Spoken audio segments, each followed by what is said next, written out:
L'alcalde de Gandia, Arturo Torró, junt al president de la cooperativa comercial Centre Històric, Juanjo Pérez, i acompanyats per regidors de l'Ajuntament de Gandia, així com a representants d'associacions i institucions, a més de públic en general, inauguraren divendres passat l'enllumenat nadalenc.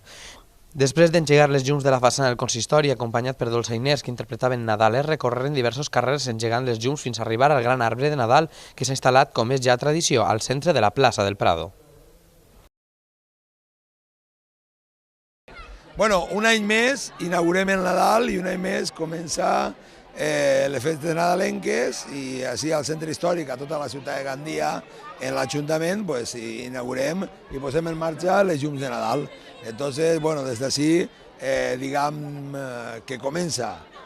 l'època de Nadal i des d'ací volem desitjar a tots molt bons Nadals i que la pau i la felicitat entren en totes les cases.